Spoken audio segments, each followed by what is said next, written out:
into the online broadcast network, AFTERBUZZ TV. Over 20 million weekly downloads in over 150 countries, and your number one source for after-show entertainment.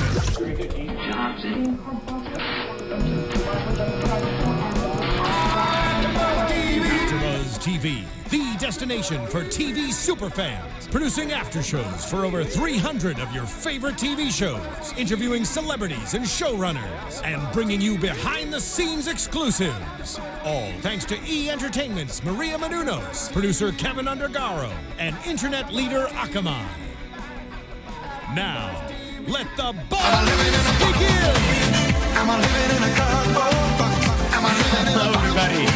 This is such a dance song for this kind of a show, but I just love the name of it, Living in a Box, from the 80s ultra amazing band. I think this is their only hit. Living in a Box. Living in a Box, yeah. Hello, welcome everybody to the AfterBuzz following after show here on AfterBuzz. I am your host, Nando Velasquez. You can find me on Twitter and Instagram at Nando Vel, and across from me are my two lovely co-hosts. Hi, I'm Pegah Rad. You can find me on Twitter at Pegah Rad. Hey, I'm Shawn Overman. You guys can find me on Instagram and Twitter at Shawn Austin O. And for those of you who have been living in a box for the past week or two, this is the new panel for this season. So just letting you know, don't apologize. Thank you for those of you who understand and are listening and love. And when I say understand, I don't mean understand like we suck without the old panel. I'm just saying thanks to those of you who are like, we missed the old panel. Yeah, you know, I do too. I love them too. But I love you guys just as much. Thank you. Fresh new faces. Fresh new faces. How about this? Go ahead and give us a follow at our accounts and tell us how much you hate us with comments. Let me guess. You're just trying to get a follow on that, aren't you? You're just trying to get some followers on that. Well, anyway, speaking of following, speaking of followers, let's talk about the following. So the name of this episode, aptly titled, is Boxed In. Yeah. And yeah, I think obviously just by the face that you made, Pegah, yeah, you know, when we first were watching the episode, no idea what Boxed In is about, and then now it has a completely original meaning to us when we say that, huh? It has a horrible meaning to I'm it. thinking, what's in the box? Yeah, thanks. Come on. Yeah, what's in the box? Unfortunately, it seems to be Agent Jeff Clark in the box. Yikes. And yeah, so really, you know, we'll get down it, but I will say this, you know, that was just the description alone of what they were going to do to him was creepy enough. But I love the symbolism of just, and I called it beforehand, I kind of saw it coming, that this empty room with the box in the middle of a brightly lit room, of course, knowing what happened, you know, even though this isn't cable, this is Fox, and Fox does take more liberties at times than the other broadcast networks. I think this was probably one of the more gruesome things you could think of on broadcast TV. Yeah, and he describes it so well, what he's going to do. It's like, it doesn't really leave much to the imagination. Yeah, it was to the T. And it doesn't leave much to the imagination, but they didn't show it, obviously, because something that gruesome, they wouldn't be able to show it on national television. Because apparently he was supposed to be, I mean, according to the description at least, Clark was supposed to be alive. At least during the whole... Conscious. Yeah, conscious at least during the whole thing, but paralyzed. I don't know how long you could survive that. Yeah, we saw blood coming out of that box, but or we saw at least something blood related coming out of that box, but who knows what liquid that was. Even the medic, he didn't want to say anything at first, but afterwards he was just like, okay, you guys want to hear it? This is what happened. But I gotta say, out of all, considering that this is a TV show about serial killers and such, and tons of murders are happening, tons of deaths in this show. This was probably the most memorably horrific one I could think of, really. Out of all of them, out of all the tableaus and everything, I would say that definitely season 3. They definitely set the bar up for that. Yeah. And it made it more relevant because it was with a character that we knew for quite a while. Quite a while. I don't know. Quite a while. I mean, look. They teased last week, Mark/Luke teased last week that one of the FBI agents was going to die this week. And they were right, but we knew it wasn't going to be anybody big. I believe I called it was going to be Jeff Clark last week. I actually said, because it made the most sense out of all of them. It would either be him or Mendez. I feel like those would be the two that they would be willing to get rid of, because I don't see the whole Ryan, Mike, Max, trio. There's no way they would kill Mendez because she just got married. I mean, followers don't have a heart. Yeah, followers don't have a heart. It's so easy to kill this, like, a traditional guy who's married to his wife for 16 years. It's like, let's chop up conservatism.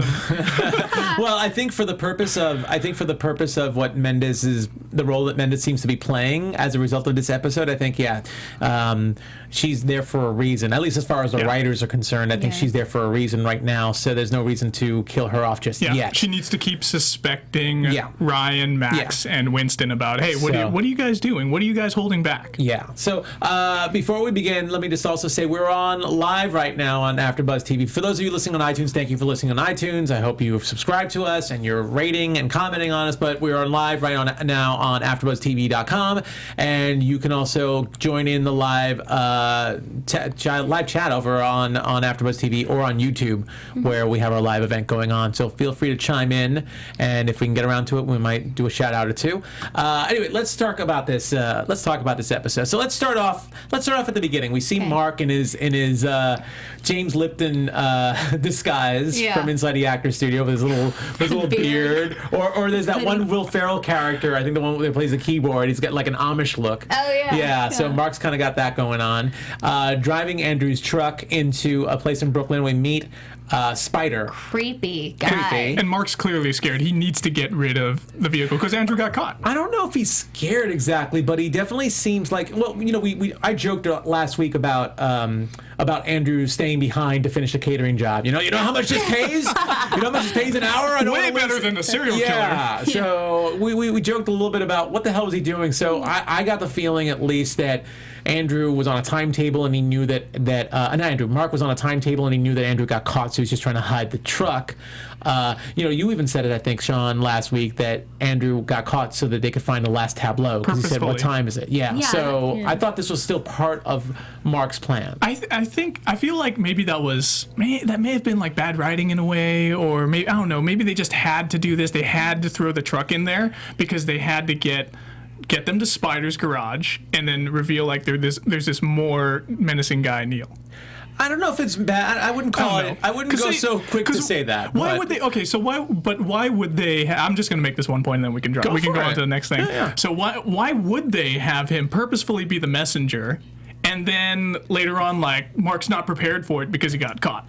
Well, I don't know if Mark wasn't prepared for it. I think Mark just didn't realize that they would discover the truck through CCTV so fast, and that there was a camera right there. I think that's what it was. He was just caught unawares about that. Right across from Spider's garage. Well, we were even in disbelief last week when they were able to spot Andrew, in a catering outfit, and they're like, "Oh yeah, let's find all the immediate parties in the area." So we even thought that was a little far-fetched, but apparently they have a couple of surprises that Mark's not prepared for, like those cameras where they could spot things and they knew what truck to look for. I guess instead of putting CCTV cameras in areas where there's higher crime rates, they put them in areas where they're totally desolate. Okay. Like Brooklyn? I'm confused. I think Brooklyn. It was a really bad joke. It was a very sarcastic remark. Because I was going to say, if they did that, maybe they would have found the warehouse that much sooner. Since it was really desolate. But I've just learned to kind of go with it with this show. I know some things are just kind of like, they did find a face in the middle of New York with all those cameras, but whatever, just go with it. It's a tool. It's like typical horror movie. Like, you just kind of roll with what's going on. What'd you say last week, Nando? Campiness. You love the campiness of the whole thing. I love the campiness. I don't know if I would call what we're talking about in particular right now the campiness of it. I mean, I believe, being from New York, and there are cameras everywhere. It's not like 1984 Big Brother style, but I believe they do have the technology to do something like that, especially when it comes to probably homeland security. I mean, these days with terrorism, I'm sure they do have a lot more of that. I covered Homeland, and they were showing stuff like that with the drones, and so we're living in a day and age when we can definitely talk about this and get distracted instead of talking about the show. But we're living in a day and age when. Who knows? We know there are cameras on us right now because we're in a studio, but who knows what happens when we walk out? Yeah, who knows when we have to walk out? So that's a completely different argument probably for a news show, not for a show like this. one thing I thought was cool too was seeing all I don't know if it's cool, seeing all those torture devices that Spider was setting up, including the electrocutioner chair around for like 20, from 1951 to 1970. And it executed 50 people in that 20 years. Yeah, well, he had all this stuff all planned out. Didn't get to use it, but we got a little backstory on it, and a little interesting side on Spider. I guess Spider likes to be the torture guy, and I got the feeling that Mark wasn't even sure about some of that stuff. So, Mark was a little weird about that. Yeah, and Spider seemed very protective of him. I don't know how they're related or how they came to know each other, but it was just interesting. He's probably known him for a while. Yeah. Well, like this is the following. We don't know where some of these followers come up with. Yeah. Spider, apparently is not as big a, character after this episode as he at least started to look like he was. So, but, very interesting, having this torture expert, working with another person on Mark's crew that is helping him with his revenge plot against Ryan Hardy and Max and Weston over the death of his mom. Great. So, anyway, we talked about that and the truck, and we'll talk about them getting caught in a little bit. Let's talk a little bit about Daisy and Kyle. First of all, Kyle. Let's just talk about him because he had a little bit of a defiant streak against Mark last week. Because he walks in with breakfast like, rise and shine, and he's kind of snappy with him from the beginning. Yeah. And Daisy's scared, obviously. She knows that Mark will not hesitate to hurt them if he doesn't, Yeah. Kyle was so weirded out in the bed. He's like, dude, you're violating my space. I'm here with my wife, if it really is his wife. They're there. And then Mark's pretty much just like, peeing all over him, and he gives him a slap in the ass, too, while he's underneath the comforter. Well, go get him. Yeah, go get him. Well, Mark had this really, it's a great day. One of them dies today. This is his attitude. Rise and shine. I got eggs and oatmeal, slow carbs and protein. And, it's a little comical. It's a little geeky in a way. And Kyle seems to be like the cool, hanging back type of guy and not liking this attitude that Mark has. Daisy, like you said, seems to have a little more respect for Mark. Yeah. And again, they talked about it last week. Andrew also said it. This guy could kill them in their sleep or will never stop chasing after them. Fear. He has like a snapping point. Like, you just can't get this guy angry. I mean, we saw later in the episode what he does with the knife, but... Yeah. Oh, absolutely. But it's really interesting to see, that Kyle doesn't seem to have a filter when it comes to Mark. He doesn't have a good poker face. That's true. So, and Mark is kind of, there were times that Mark was very oblivious to it, but then obviously he can only like for so long ignore it or not notice it. Yeah. The way Kyle is. And then he turns into Luke, and then he really gets mad. Yeah. Oh, God. A lot more of the Mark Luke stuff, which I loved in this. I have to admit, I do kind of like it. I wonder if it'll ever be a little too old, but right now I'm digging Sam Underwood playing both characters. You know what I dig that they're doing a lot more this episode compared to episode 1? Yeah. Is that they have Mark start talking as himself, and then when it maybe does like a little camera cut, and then it has Luke talking, but his mouth isn't moving. Yeah, I noticed that too. I really enjoyed that. Yeah. I want to see more of that. Because that's more the inner monologue type stuff. And also, the conversation between the two of them is like so... This is what's amazing, and I got to give kudos to Sam Underwood here. It's like, he doesn't even finish a sentence with Mark. Yeah.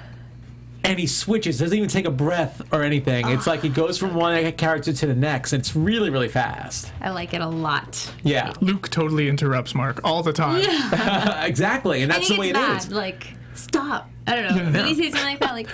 Well, they're having a fight. Yeah. Who has a fight like, I'm really mad at you, and I'm mad at you too, and I'm mad at you. Yeah, it's like no breath. It's like people are interrupting the hell out of each other. Everybody, I'm waiting for Luke to throw a punch at Mark. It would be awesome. Like, start hitting himself. It would be awesome. And you would have to be looking in the mirror while he's doing it. He's just punching a mirror, maybe. Maybe he's punching a mirror. I'd love to see that come to play at some point. Maybe it will. Who knows? But anyway, so Daisy and Kyle are on their own little mission, and of course they bring up again that they have an agenda. that there's something else going on. And by the way, we do read your YouTube comments, and we did notice a couple of you guys talking about it for the purpose of this podcast. And some people who aren't into spoilers, I'm just saying, we can talk about other characters, but I don't want to correlate, that connection just yet. Well, did you want to talk about it maybe near the end of the show? Toward the end of the show, we'll bring it up. Toward the end of the show, we'll bring it up, but we are aware of it. So we'll say spoiler alert then. Yeah. But I will say this: I was terrible because I do so many shows on here, and I usually do a lot more research, but I didn't know about this when I made my prediction, and it turned out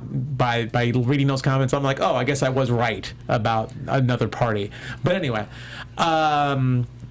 and sorry if I said too much already to those of you who love to hate getting spoiled. I think everything you said was so vague. I try and toe the line, but every now and then I let something blurt out.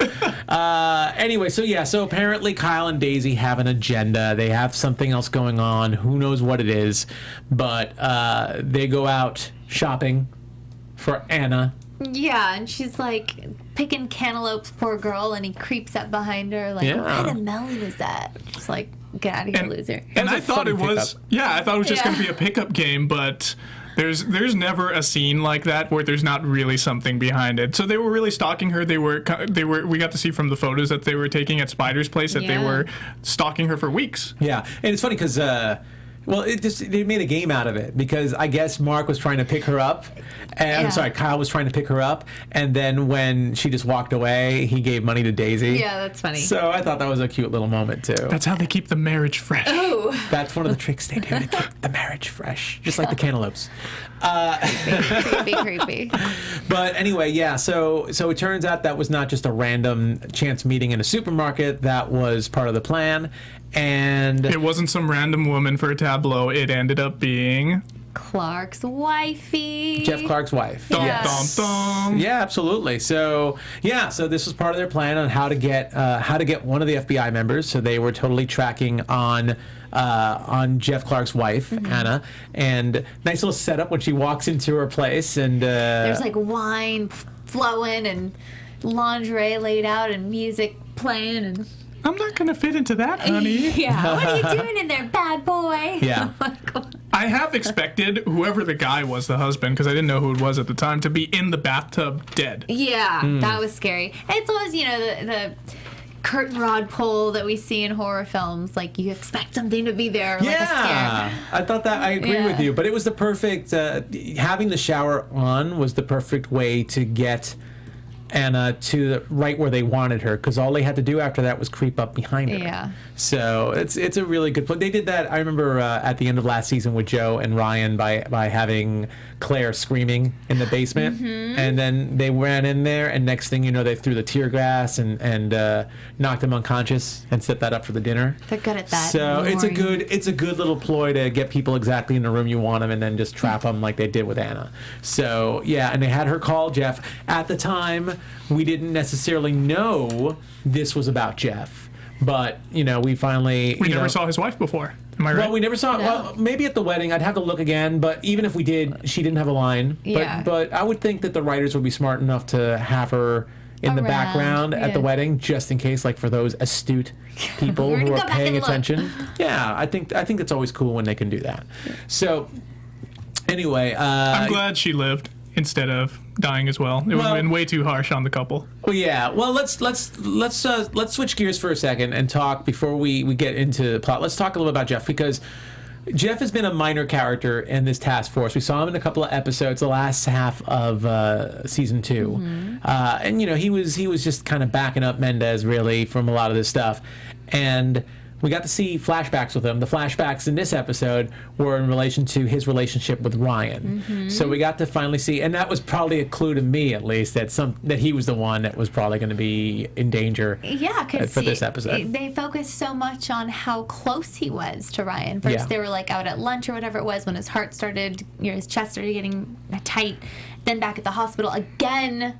Yeah, showing the relationship. Yeah, and he's being stressed out by all the secrets that he's had to maintain about the Black Op and about him sanctioning the executions. Well, that first flashback, they started off pretty much trying to corroborate the stories. So they were trying to go. So this is obviously before they go on trial in front of that council, and they were trying to corroborate their stories, and you could see him already having a little bit of a guilty conscience, and it caused him, maybe it was the catalyst for him having that heart attack. Yeah. So, but it was kind of cool to see the relationship because we didn't know much about him, and of course, like, again, showing all that much exposition, pretty much.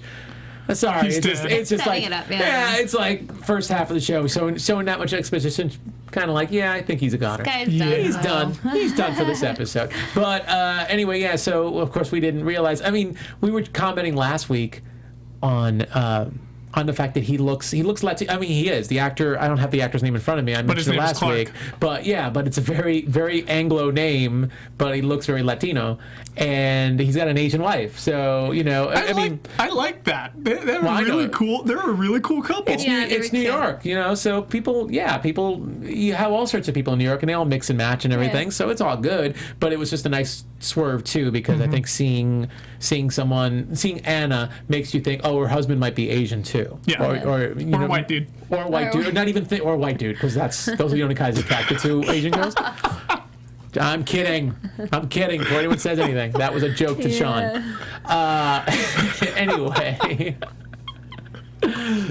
So back to the show. Yes. So again, really creepy.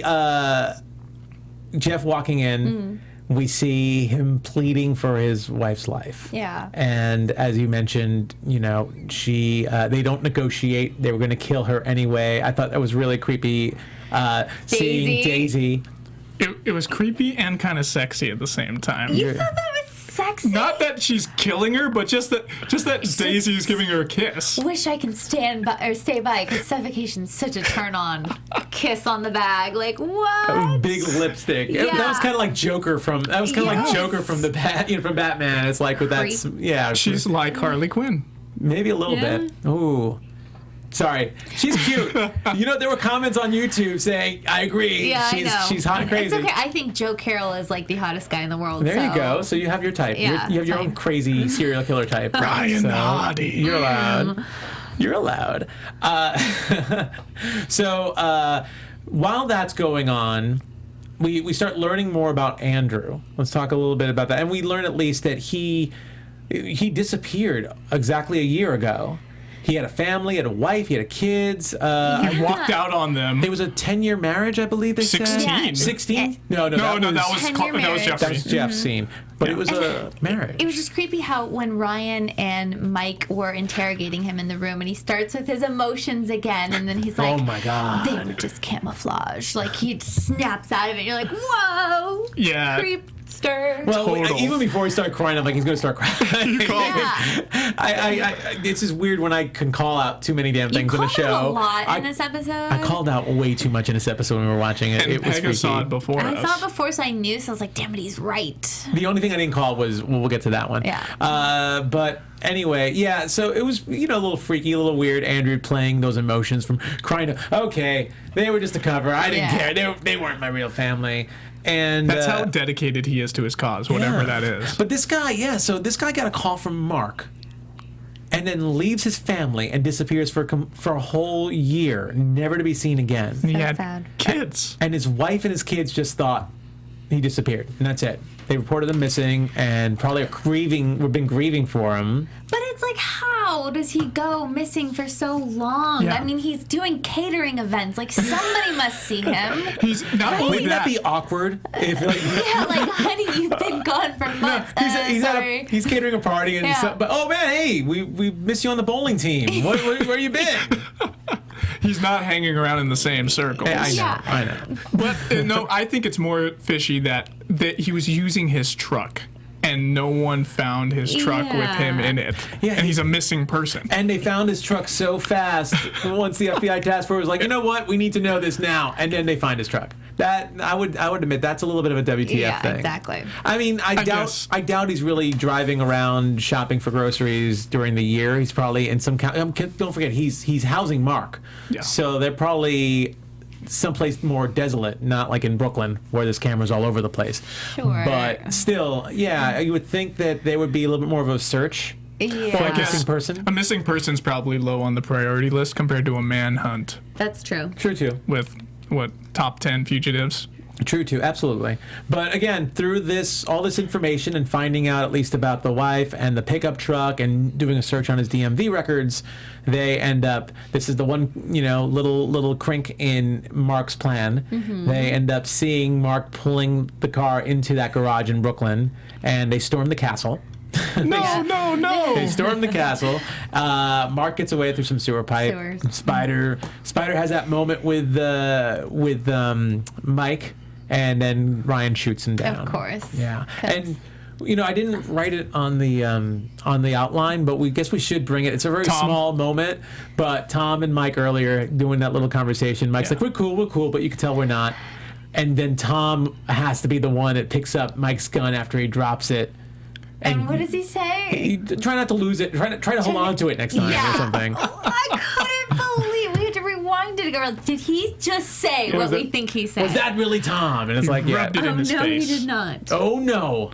Yeah. So that was pretty funny. That was pretty much the extent of any of the Mike, Max, Tom triangle. No, there was a little interaction towards the end when Max was sitting on the medic truck, and Tom sits next to her, kind of like cuddling with her, or like giving her some affection. I must have been writing something there then. Okay. And Weston's looking at them. Okay. Like, I wish I was there to give her affection too at this time of need. So there still is a little bit of that. Okay, I must have looked down when we were watching that because I didn't catch that moment. But still cute to see that there might be a little rivalry between Tom and Mike since they both work on the task force. So they both work in different departments, but they seem to be working together at this time. Yep. So pretty cool. Anyway, so the one crink in the plan, and because of that plan, Daisy and Kyle, who have Jeff Clark, cannot go to the Brooklyn garage. They have to go to plan B. Neil. Now this is interesting. Before we even get into the creepiness that is Neil, Daisy is scared of Neil, which here's the slight problem. I love Daisy. She's hot and crazy and all that, but Daisy seems to be scared of Mark, and Daisy is scared of Neil. So Daisy's scared of everybody. So yeah, you have these serial killers, these wannabe serial killers. They're following Mark or whoever this other person is, or if it's Joe Carroll or whatever, and yet they seem to be scared of a lot of other killers. I mean, I get being scared of Mark because he's kind of like a loose cannon. He'll snap at any time. But Neil just seemed like a dope. Like, gonna make my box. I feel the opposite. Really? I think the opposite. I would be scared because Neil is like a big, enormous guy. Like, I could see him like put on a hockey mask. He could be freaking Jason Voorhees or something, you know? He has sick, twisted mind. I mean, Mark is Kyle's size, you know? Like, I could think, why don't you just kill him? If you're fed up with Mark, just kill Mark. You know, he'll be too busy fighting with his brother to really pay attention as long as you don't clue him in ahead of time. I guess just maybe when I saw him taking care of his dad, like feeding him soup, I was like, this guy's he's not even scary at all. That's the whole point, right? But that's he's super nice in his like day life, his public life, but what he really likes to do is fold people up and put them in boxes. I think, honestly, other than the fact that Mark has tons of money, so he could throw, like, if you were running away from him, he could throw who knows what at you to get you. Other than that, I'm more scared of Neil than I am of Mark. That's just me. I see, Neil kind of looks like he can come out of a horror movie. He really does. And that whole thing with his dad and everything. Yeah, I mean, that just adds to it a little bit. He's great. He's got a good side to him, but... Well, I kind of expected Neil to actually be the one to catch Clark when he was fleeing after he did the phone call, but it was actually Kyle. Yeah. So I would have liked to have seen Neil get physical with him a little bit before he put them in the box. That also kind of shows, I feel like that also shows that Neil's kind of dumb too, because I felt like the phone, we'll get into that more in detail, but I felt like the phone was really damn loud. It was really loud, and he hears like a doink somewhere else. And he's like, oh, squirrel! He's like, squirrel! It's like Up. It's a dog from Up. He's like an ogre that goes off sound. Only. Not electronic sound, but real sound. Weird. But anyway, so Neil, we don't know... Mark doesn't seem to know who Neil is, I guess. Mark is going off of Daisy's suggestion for her plan B. She recommended him. For the serial killer job. So we don't know exactly, Neil's connection to to the big picture. If he's part of this agenda that Daisy and Kyle are in on, if he's part of this other party that it seems like Daisy and Kyle at this point are part of. So we don't know anything about that. So we'll probably learn more about that. But the one thing that he is super creepy in the sense that he is building a box. I guess it was a metal box. It was a metal box. It was a metal box, and he's spending all this time, as opposed to Spider, who had all his equipment already spread out, everything all prepared. We have Neil just working on a box for about 15, like a third of the episode. Yeah, and he's like, you can't rush my work of art. Yes, he's an artiste. Yeah. And then when we already discussed this, but him describing exactly what he was going to do with that pithing needle, and then dislocating the joints. That, again, really creepy. Disturbing. Yeah, really disturbing. Kevin Williamson, man. So good. Yeah. It's like Scream. Well, the following I feel is very much like Scream, because it seems like there's always new people just taking up the mantle of... And you don't know who for it Joe is. Carroll. Exactly. Yeah. Kind of like the Scream series a little bit. But, so anyway, so... We see Mark go on camera on Skype. He's got to put his Mark wig on. I love that even though they recognize him with a little beard from a closed circuit camera, he still has to put the facade on that he's got the mop head and go on Skype with the mop head and talk about having Ryan and Max and Mike confessing by 8 p.m. or Clark bites it. So, which of course Mendez ears perk up. That's her squirrel. She's like, really? Yeah. And I loved. What do you think of? Look, do you believe Mike and Ryan in that room when Mendez turns around and goes, what's Mark talking about on the camera? And they're just ignoring her, like, oh, he's crazy. Oh, because that's his version of what happened. They're just dismissing it. Totally. Do you believe that? But then we see Max kind of question. She takes them aside and goes. Well, afterwards, yeah. But at that moment, you say you believe that they're doing that, or that Mendez doesn't get onto them right away? I'm a little surprised that Mendez doesn't get onto him. I kind of feel like that was a kind of really lame way of making excuses. Oh, he's crazy, and you can't believe anything he says anyway because he's crazy, because he's a serial killer. You would think that FBI agents who are used to seeing criminals lie to their face all the time would recognize their own people lying to their faces. They just have such a history, and Ryan's done so much good that it's like, okay, like even if it was true, it was for a good reason. Well, we understand that more or less. Yeah. I think there's still a discussion there about that, but I think for the most part we get that they're the good guys. Yeah. But Mike did shoot. The big crime here, I think that they're alluding to, is that Mike did shoot Lily Gray in cold blood. Yeah. She was unarmed. And at the time, if I remember correctly, she could have assisted with all the stuff that was going on in season 2, but Mike went trigger happy and just and look, deservedly so. She was responsible for killing his dad, and she could have killed so many more if he didn't. Well, but she was in custody though. Sure, fine. We are in a gray area here. We really are. It's a gray area. I'm not condoning execution or anything, but Lily had it coming. Well, I think there's another question to wonder. If Mendez, or when Mendez finds the truth, because I think really we're hedging toward a time when Mendez is going to find out what happened. Yeah. Does Mendez assist in the cover up, or does Mendez be a really good cop and put them in jail or rat them out or whatever it is? I think she'll assist in the cover up. I kind of feel like she would too, but it's very interesting because obviously there's a lot of stress going on in this moment, and Mark is causing all of this because he wants them to confess publicly. Yeah. So we'll have to see what happens with that. Anyway, so Mark does his little thing, and we see we talked a little bit about Clark getting away. Using the phone. And again, seriously, I gotta say it. FBI, WTF. Someone's gotta say it because Sanfilippo's not here. Look, you're escaping these people, and I thought the escape was a little weird too. Him running out when he did. I think he should have ran out when Daisy had the knife by him or something like he should with Anna. And this way you grab one of them and take their weapon and maybe kill one, and then you have 2 to deal with. But at that point she would realize that the duct tape's undone. Well, the duct tape on the legs, not the hands. But maybe he could have done something. I don't know. But anyway, that's not my point. My point is, He's calling from a room not too far away from the killers and trying to give his location. And Ryan Hardy's like, what? Hey, I can't hear you anymore. You're quiet. Is the killer in the room with you right now? And you know what? Even worse, Ryan Hardy didn't wait until the correct triangulation, and he hung up the phone. Was that him hanging up the phone, or was that Jeff? That was him hanging up the phone. It wasn't Jeff. I think it was Hardy who hung up. Even bigger WTF. Even bigger WTF. I can't hear him anymore. I can't. Oh, I guess he hung up. He'll call back. Must be bad reception. Come on. I'm like, really? Yeah. Have you ever seen that? Usually when someone's really like, just take a, I'm leaving this on. Just shut the hell up and don't hang up.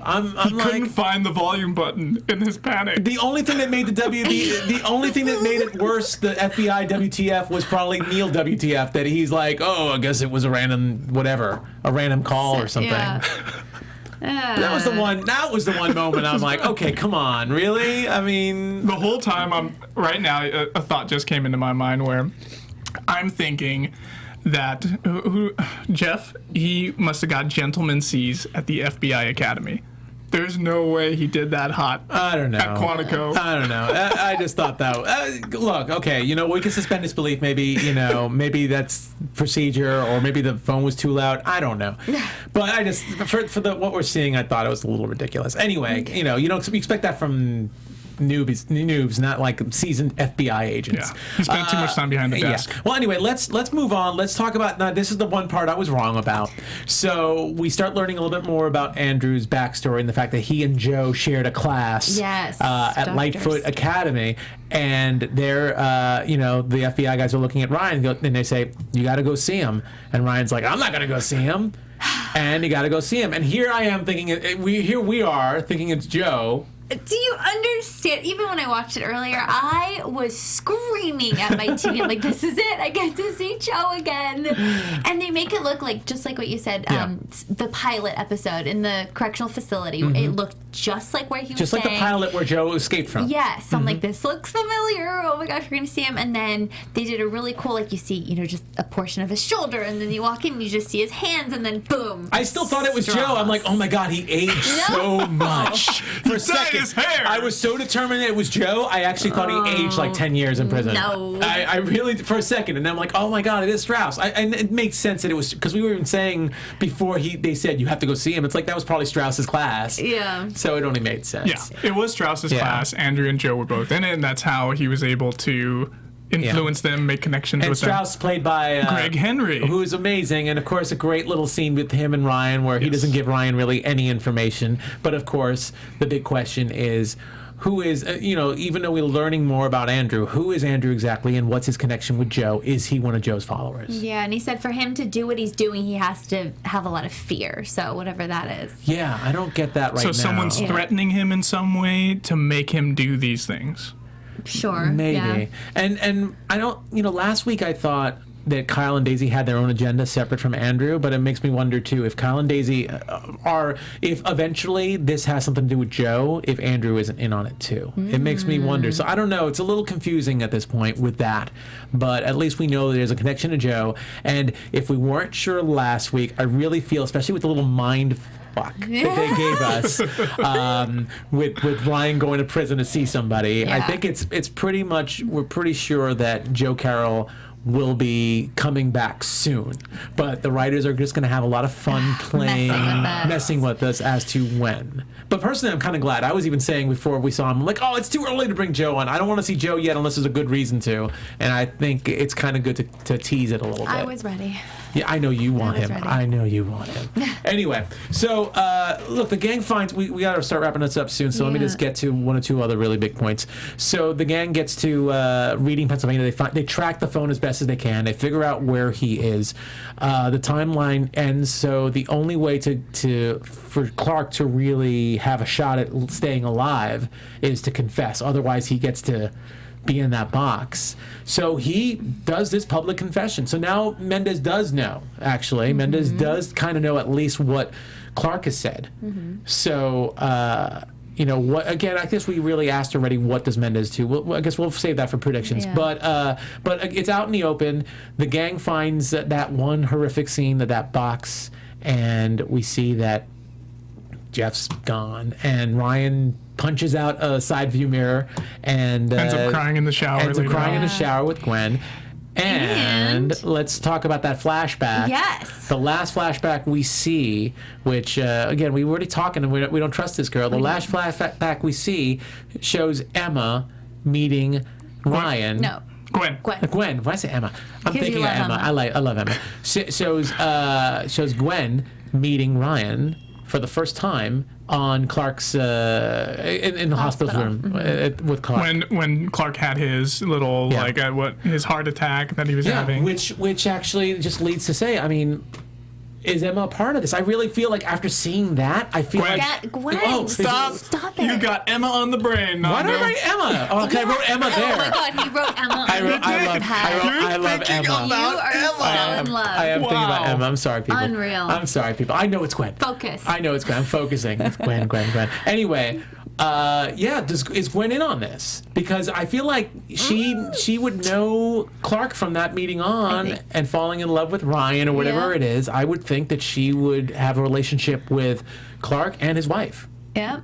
I mean, can we get into predictions so I can predict what I think about that? Do we have any news and gossip? I have some news and gossip. I just wanted to let's do our spoiler alert right now. Actually, okay.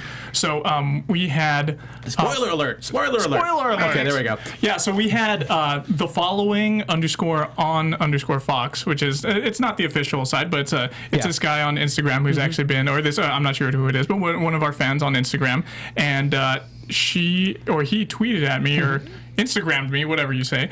Hey, except you guys didn't talk about the upcoming villain Theo, who will be played by Michael Ealy. Yeah. So I'm surprised about that too. I haven't heard anything about it. I haven't done too much research on him yet. But I want to try and find something. But other people have also posted on our video saying that Michael Ealy is going to be playing Theo. Michael Ealy is great actor. Actually, I'm really excited to see how he plays as a villain. And it's probably a little bit of a spoiler alert because somebody said that definitely he is something to do with Daisy and Kyle.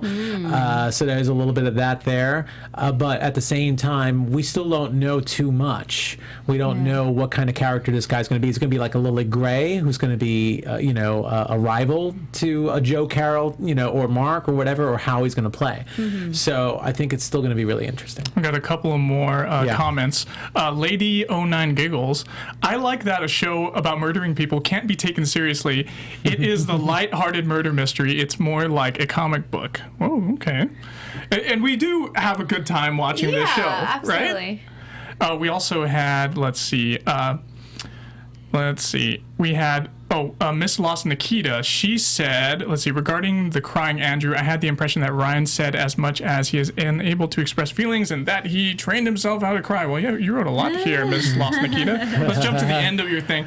I also think that they will use Joe Carroll and as a Hannibal Lecter, Silence of the Lambs kind of way. He will be the advisor for catching the next big bad. All right. Well, that's kind of an interesting prediction right there. I like that because actually I really liked the whole Hannibal Lecter. We talked about that back in season 1 because before he escaped prison, I thought the scenes with him and Ryan in lockup were some of the best scenes because it was these two actors going mano a mano with these, I love those kinds of scenes.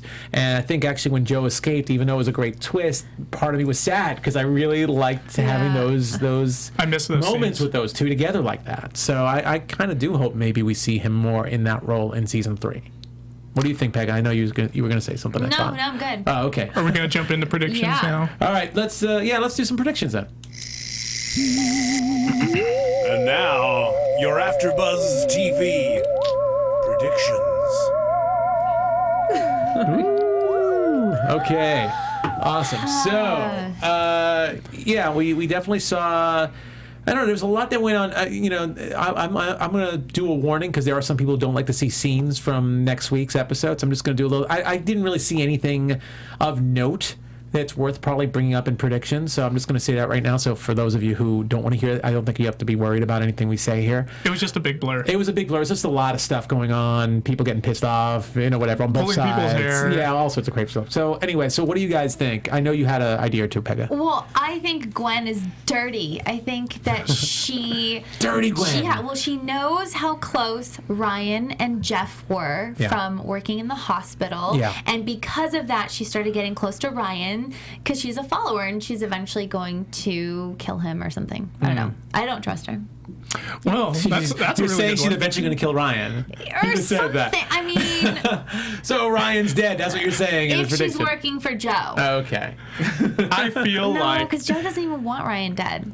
Okay, he loves him too much. But she's a follower of somebody. She's not all she's made up to be. Okay. Got it. Well, I think that Max is going to get captured in the next 1 or 2 episodes. And I feel like because she knows what happened between the executions in the field, right? The sanctioned black ops. She knows, and she's the most guilty out of all of them, right? Out of the 3 remaining people. And she's the most guilty? Sorry, she feels the most guilty. Okay, she feels the most guilty. Because Mike's the most guilty. He's the one who shot Lily Gray. Yeah. So I think that's going to be the one thing that's going to be used against her the most when she gets captured. She's going to confess. She's going to be like, I'm tired of this, and I'm just going to confess to the camera. I feel like she's going to confess. She will do it because she gets captured. She's going to confess because she gets captured, and she's going to be threatened. And even though she knows that she's probably going to die, she's probably going to just do it to clear her conscience. So you're saying she's going to die? I feel like she could die. She's gonna get captured. No. Maybe she'll like almost die. Maybe they'll be like filming the confession, and then they break in and save her. I think there's too much. Or streaming it to the internet. I think there's still too much to be done with the Mike, Max, even Tom. I could see Tom dying before I see Max dying, or Tom being a follower before. I don't think that would happen, but I'm just saying I could see more happening to Tom. I can see it happening. You can see it happening? Okay, yeah. I could see more happening with Tom before. I mean, because I will say this about Tom now that you mention it. I mean, him kind of ribbing at Mike a little bit. His interactions with Mike, maybe he's teasing him like a follower of Mike. He's rattling his cage, having some fun while he's doing it. I also think Gwen is dirty. I don't know what side she's playing for, but I really want to see. I really love this show when they have a twist and turn, like someone's a follower. Mike Weston follower. I always said that in the first 2 seasons. I don't believe it anymore. But I really do hope. I would like to see someone be a follower, like a Gwen or a Tom. I would like to see that. Gwen, hey, she's a doctor. We got Dr. Strauss in his Elite Lightfoot Academy. Yeah, perhaps she went through that too. I don't think he was teaching medical. I don't think he was teaching doctor. Yeah, I don't think he was doing pre-med. But you never know. You never know. So anyway, I think that's it. Oh, and the one thing, one other prediction I want to say, because obviously Mark's not happy with Jeff's confession, and we see him getting pissed off that he wasn't there because the plans fell apart. I could see more interaction with Kyle and Mark, and Kyle definitely wants revenge from Mark for scarring his hand a little bit, even though Daisy saved him there. So I really think that they're gonna turn on Mark sooner rather than later, because we need to see Theo, we need to see where Joe fits into all this. If Claire's coming back, all this. So I really think this show is going to start moving faster. That's what I actually think. That's my prediction. One more prediction for me. I predict that they're going to go to California, and Kyle is going to get time zone sickness again. Oh my God. Good way to end it. Let's end it on sickness, on time zone sickness, on jet lag. That's pretty much it for our show for this week.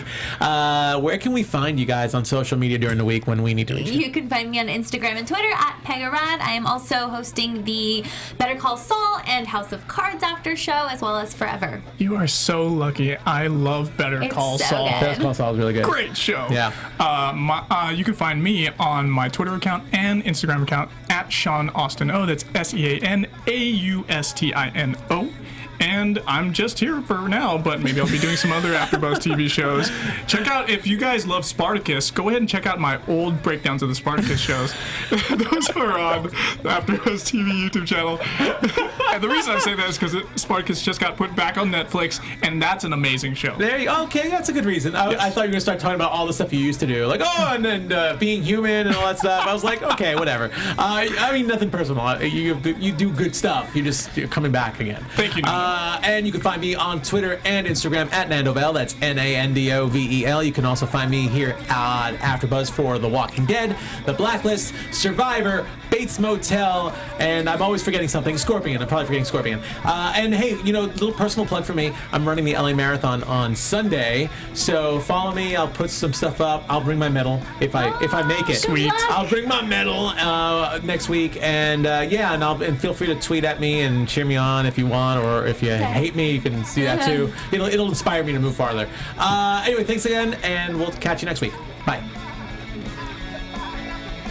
From executive producers Maria Menounos, Kevin Undergaro, Phil Svitek, and the entire AfterBuzz TV staff, we would like to thank you for listening to the AfterBuzz TV network.